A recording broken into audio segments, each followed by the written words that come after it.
Afinal, a igreja tem o poder de perdoar os pecados? Eu não deveria me confessar diretamente com Deus? Esse é o tema do Orando com o Padre Pio de hoje. Então, sem mais delongas, bora pro vídeo!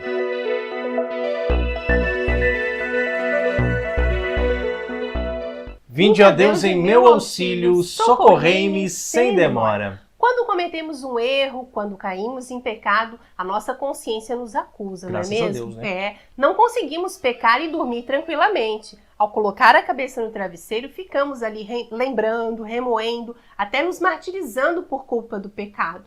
E Padre Pio diz: não duvidemos do perdão solenemente pronunciado sobre os nossos erros. Escreve aí nos comentários o que você já entendeu sobre essa frase de Padre Pio e, é claro, já curte também esse vídeo, combinado? O salário do pecado é a morte, disse São Paulo aos Romanos. Mas para todo pecado há perdão. Deus nos dá a oportunidade de nos arrependermos, de chorarmos os nossos pecados e de confessá-los ao sacerdote. Acredito que seja normal o ódio que sentimos do pecado e o complexo de culpa que temos quando pecamos. Ao pecar, imediatamente vem o arrependimento e ele dói. É verdade. Choramos amargamente. E se pudéssemos voltar no tempo, teríamos evitado o pecado. Então por que nós continuamos a pecar? Por quê, né? Satanás é muito astuto, é por isso. É a antiga serpente que enganou os nossos primeiros pais no Éden e continua a nos enganar até os dias de hoje. Nós somos propensos ao pecado. O demônio anda nos rodeando como um leão a rugir, pronto para nos devorar. Já alertava São Pedro, não é mesmo? A rocha fundamental da Igreja de Cristo. E nós nos deixamos enganar pelo diabo. Mas Deus nos dá a graça do arrependimento e é natural que batamos no peito e digamos, o meia-culpa. Mas não é normal quando depois de nos arrependermos, depois de fazermos um bom exame de consciência, depois de fazermos o justo e fiel propósito de não mais pecar, depois de fazermos uma boa confissão com o sacerdote católico, continuamos nos culpando. Se o padre perdoou, ele perdoou em nome da igreja, ou seja, foi Cristo quem perdoou. A partir do momento em que o sacerdote deu a absolvição, você está limpo, está purificado. É um homem novo, uma mulher nova, zerou, tá? Está em estado de graça. Procure cumprir a penitência que foi estabelecida e não torne mais a pecar. Mas eu percebo um problema muito comum em muitas pessoas. É que elas, depois de serem perdoadas pelo padre, continuam sentindo culpa. Já viu? E aí isso é escrúpulo, né? Acontece porque o diabo é o acusador. Ele começa a colocar coisas nas cabeças das pessoas, né? Você não é digno de ir na missa, você não é digno de rezar, de comungar, você é um pecador, lembra do que você fez? E aí começa a fazer com que você recorde de todos os seus pecados, né? E se sinta fraco. Pois quanto mais fraco você estiver, mais propenso a pecar novamente. Exatamente. Você estará, né? E pior ainda quando você chega a pensar, eu não tenho jeito mesmo. Eu sou um pecador, eu não vou mudar nunca, vou pro inferno mesmo e tá tudo bem. E é pecado contra o Espírito Santo, né? Satanás, ele vai envenenando, vai ludibriando, até fazer você cair. Ele é muito esperto, mas seja forte. Tenha certeza de que após a absolvição dada pelo sacerdote, não existe mais o pecado. Ele foi destruído. Padre Pio diz: não duvidemos do perdão solenemente pronunciado sobre nossos erros. Não podemos ter essa dúvida em nosso coração, pois, do contrário, passaremos a duvidar da validade do sacramento. Olha o perigo. Verdade. Eu já vi casos de pessoas que, tempos depois de se confessarem com um determinado padre, ao se confessarem com outro, acham que deveriam contar tudo de novo. Todos aqueles pecados antigos lá de muitos anos atrás, né, que já haviam sido perdoados, pois estavam em dúvida se realmente eles tinham sido perdoados ou não. Não duvidemos do perdão, diz Padre Pio. E há pessoas que se confessaram com um determinado padre, que mais tarde teve um desvio de conduta e acabou deixando o sacerdócio.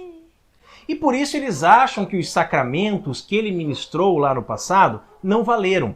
Gente, claro que valeu. O ministro dos sacramentos não é o padre enquanto pessoa humana, e sim o próprio Cristo. Isso aí. Pois o padre está ali in persona Christi, representando a pessoa de Cristo. Conheço até uma pessoa que me contou que estava em dúvida se o casamento dela valeu porque o padre que celebrou já não é mais padre. Como sabemos, não é o sacerdote que nos perdoa, é o próprio Cristo.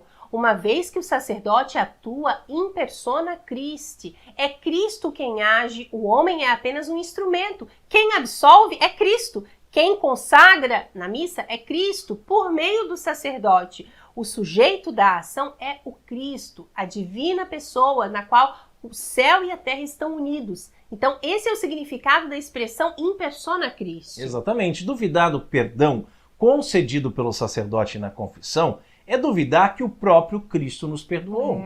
É muito importante lembrar que o diabo, inimigo de Deus e nosso inimigo, é o acusador e divisor por excelência. De origem grega, a palavra diabo significa aquele que separa. Está muito claro que o inimigo quer nos separar de Deus. A implantar em nós a dúvida sobre o perdão dos nossos pecados, ele está agindo para nos afastar da graça recebida na confissão. Não podemos e não devemos dar ouvidos ao demônio, gente. Acredito que vale a pena lembrar aqui que para a confissão ser válida é necessário arrependimento sincero, propósito de não mais pecar, nunca mais, aceitação do perdão e cumprimento da penitência. Então, se você não aceita o perdão, ou seja, se você, por escrúpulos ou por qualquer outro motivo, duvida do perdão solenemente pronunciado sobre seus erros, você acaba tornando a confissão inválida. Outro caso interessante que vale a pena contar aqui é de um padre, que na hora de dar a absolvição, ele dizia, eu te absolvo. É mesmo? Tinha esse aí, né? O verbo absorver, significa recolher algum líquido ali em si, enquanto absolver significa perdoar os pecados. São duas coisas muito diferentes, não é mesmo? E o Raimann se confessou com esse padre umas 2 ou 3 vezes, né, bebê? E aí começou até a ficar preocupado, se tinha realmente sido perdoado ou não. É verdade. Aí eu fui perguntar para outro sacerdote que me disse, não se preocupe, meu filho. Esse padre, ele é da roça, ele é meio caipira. O que importa é que apesar dele falar errado, ele teve a intenção de perdoar os pecados. Aí eu fiquei mais tranquilo, né? Mas veja o que Satanás consegue colocar na cabeça das pessoas, Dúvidas, dúvidas. Então fiquemos atentos, sóbrios e vigilantes. Choremos sim os nossos pecados e choremos amargamente. Vamos nos arrepender profunda e sinceramente de todos eles e fazer uma boa confissão. E ao receber a absolvição, tenhamos a certeza de que fomos perdoados por Deus e que o inimigo não tem poder algum contra nós. Glória ao Pai, ao Filho e ao Espírito Santo, assim como era no princípio, agora e sempre, por todos os séculos dos séculos. Amém. E você, já duvidou do perdão recebido no confessionário? Coloque aqui nos comentários para nós como tem sido a sua caminhada de fé, ok? E dê um like aqui nesse vídeo dessa lição tão rica de Padre Pio, E já compartilha, lógico, com seus amigos, sua família, o pessoal do trabalho, da igreja, porque assim você ajuda a evangelizar. E quarta-feira que vem nós vamos meditar sobre outra frase de Padre Pio. Você não vai querer perder, né? Então se inscreva no canal se ainda não é inscrito, clica no sininho para receber todas as nossas atualizações. Assim você fica por dentro de tudo o que acontece por aqui e não nos perde de vista. E seja um sócio evangelizador. Envie um Pix para nós de qualquer valor. A chave Pix está aqui embaixo na descrição do vídeo. Muito obrigada a você que nos ajuda com as suas orações e doações todos os meses. Que Deus abençoe. Paz e bem.